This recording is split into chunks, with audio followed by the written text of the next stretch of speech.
I don't really know what I want to get out of writing this. Perspective, maybe.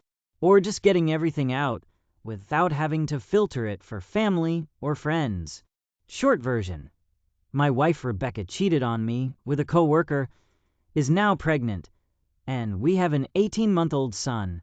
I am completely lost and don't know whether to stay or leave, or how you even begin to think about something like this.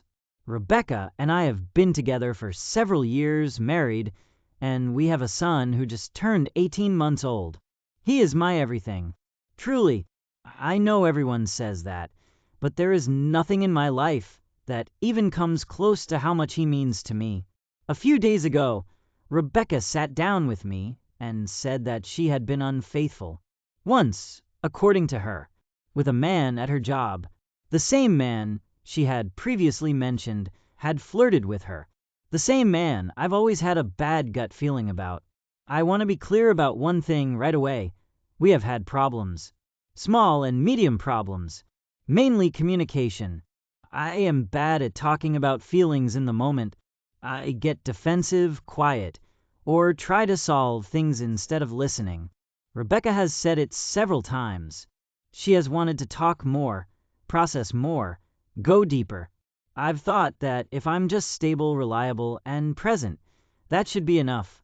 But our problems have never been of the kind where I thought infidelity was even remotely a possible consequence. We've never had violent fights, never threatened divorce, never been close to giving up. To me, it has been obvious that if something doesn't work, you get help. Couples therapy, counseling, whatever. Infidelity has always been an absolute boundary for me. Something I've thought. That's something I could never forgive. It's been a principle I've had my entire adult life. And yet here I am now, questioning everything. What hit me first wasn't anger. Not yelling. Not rage. It was more like the air just went out of me. Like my whole life paused, and I was standing next to it, watching. Then came the next blow. She is pregnant. Not with my child. This is where everything really starts to get messy in my head. Rebecca says it only happened once. That she regrets it. That she doesn't even know how it went that far. She says she loves me and wants to save our marriage. I try to understand how you can love someone and at the same time do something that risks destroying their entire life. I try to understand how you can take such a step without protection. That part almost hurts the most, in an absurd way. It wasn't just an emotional betrayal, it was a completely irresponsible decision. She says she will take care of the pregnancy. It's very early. She talks about abortion. Abortion is something that goes straight against my core values. At the same time, I don't know how I could live with or take responsibility for a child that is a direct result of her infidelity. And I don't even know if I have the right to have an opinion. It's her body, her decision, but it affects my life enormously. I feel stuck in a moral catch, 22, where all the options feel wrong. The biggest problem for me right now isn't even the marriage. It's our son. I live in a state where infidelity basically doesn't matter at all in custody cases. That means that if we divorce, shared custody is a very realistic scenario. And I can't describe how completely it breaks me to even think about that. Not getting to see him every morning. Not getting to put him to bed every night. Not being there every time he learns something new. Half of his life gone. I've always tried to be a good dad.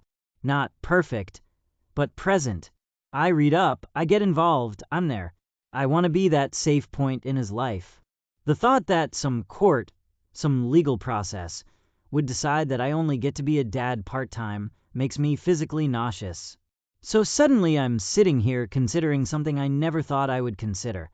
Staying in a marriage where my wife has been unfaithful, just to keep my child in my life every day. And I hate myself a little for even thinking that. Because what does that teach my son? What does it teach him about relationships, boundaries, and self-respect? But what does it teach him if I disappear half the time? Rebecca cries. She asks for forgiveness. She says she is willing to do anything. Change jobs. Go to therapy. Let me have access to everything. Phone, email, everything. And a part of me wants to believe her, wants to take the easy road, wants to think that people make mistakes and that you can come back from this. Another part of me knows that the trust is gone, completely gone, and I don't know if it can ever come back. I notice how I start analyzing everything in hindsight. Every late evening, every time she mentioned him, every time I ignored that gut feeling. And at the same time, I try to function normally, go to work, be a dad, pretend like my life hasn't just imploded. I barely sleep. When I do, I wake up with anxiety. Sometimes Rebecca is lying next to me and I feel nothing. Sometimes I feel everything at once. I don't know what's worse, the thought of leaving or the thought of staying and slowly becoming bitter. I wish there were a clear right and wrong here, a path that was painful but correct. But everything just feels gray. If I leave, I risk losing half the time with my child. If I stay, I risk losing myself.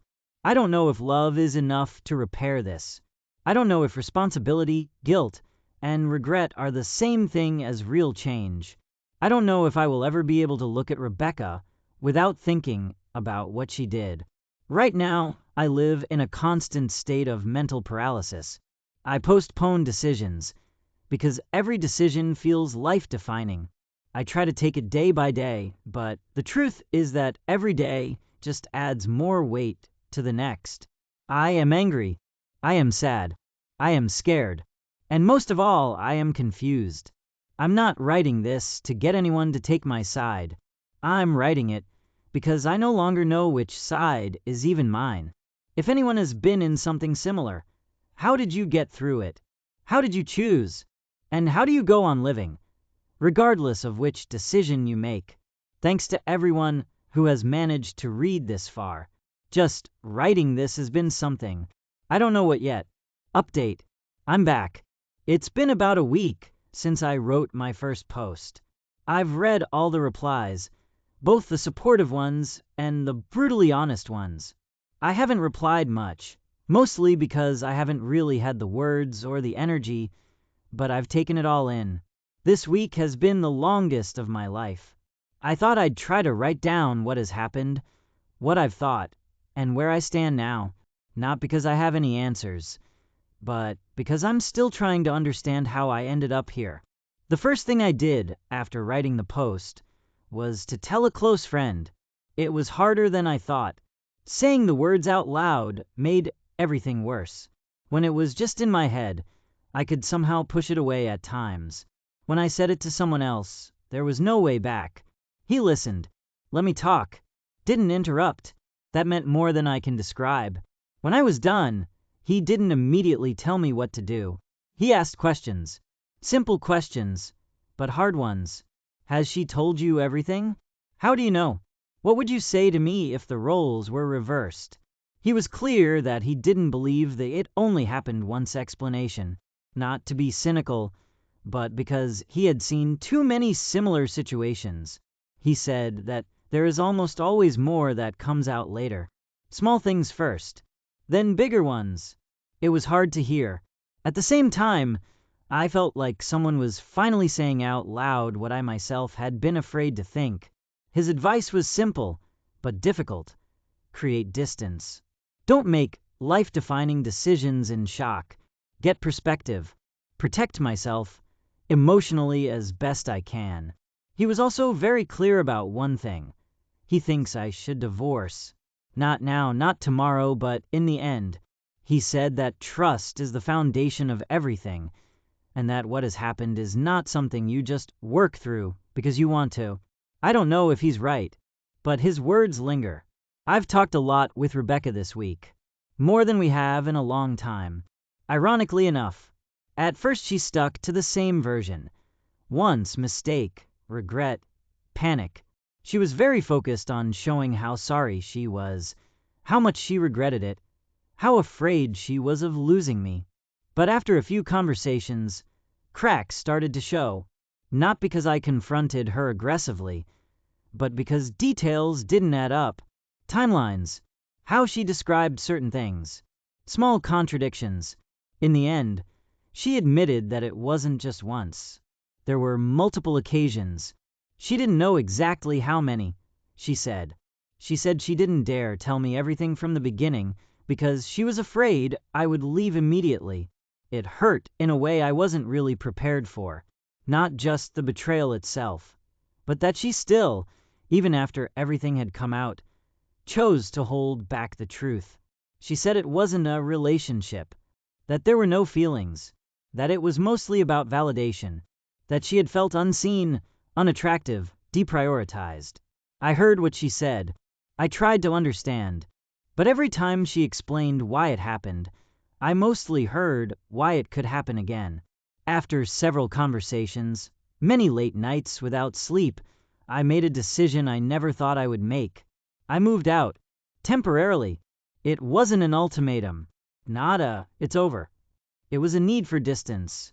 I felt that I could no longer think clearly while we were under the same roof. My friend helped me. He was the one who said, "Come here," without making a big deal of it. He helped me pack the bare essentials. Just what I needed to function for a while. Rebecca took it hard. Very hard. She cried, asked me to stay, said it felt like I had already left. She said she understood why I needed it, but at the same time it was clear that she was terrified. I said that this wasn't a punishment. It was a pause, a way for me not to completely fall apart. The hardest part was our son. Leaving him that evening was, I don't even know how to describe it. I tried to hold myself together until I was out the door. I hate that this affects him, even if he is too young to understand. We have booked couples therapy. We have had one first session. I didn't say much, not because I didn't have things to say, but because I didn't know where to start. I mostly sat and listened. Rebecca talked a lot. She was very clear that she wants to continue the marriage. She talked about guilt, shame, fear, how she lost herself. She took responsibility, at least in words. The therapist asked good questions. No accusations. No judgment. Toward the end, I was asked if I had anything I wanted to say or ask. I actually had 1,000 things in my head, but the only thing that came out was a question that just appeared. I heard myself ask, "When did you see him last?" It went completely silent. Rebecca blinked, as if she didn't understand the question. Or maybe she understood it all too well. When she finally opened her mouth, every second felt like a confirmation. The answer came like a punch to the stomach. Last week. Afterward, she said she hadn't been prepared for the question, that she hadn't thought about how important that particular detail was to me. For me, it was decisive, not because of the date itself, but because of what it said about how recent and how ongoing everything actually was. I am torn. Truly, part of me wants to hold on to what we built, our child, our years together, the thought that everything would just be over. Another part of me knows that the trust is broken, not damaged. Broken. I don't trust her. Not what she says, not what she withholds, not that I've gotten the whole truth even now, and I don't know if I ever will. My friend is clear. He thinks I already know what I should do. He says I'm just afraid of the consequences, not unsure about the decision itself. Maybe he's right. Maybe not. Right now, I'm just trying to be honest with myself. Not rush. Not deny. Not pretend that love automatically fixes everything. I love my son more than anything else, and I know that whatever decision I make will affect him. That's what makes everything so unbearably heavy. I don't know how this ends. I only know that I can no longer pretend that everything will be fine just because I want it to be. Thanks again to everyone who has read, replied, and shared their own experiences. I wish I could say that I feel better, but I feel at least a little clearer, and right now that will have to be enough.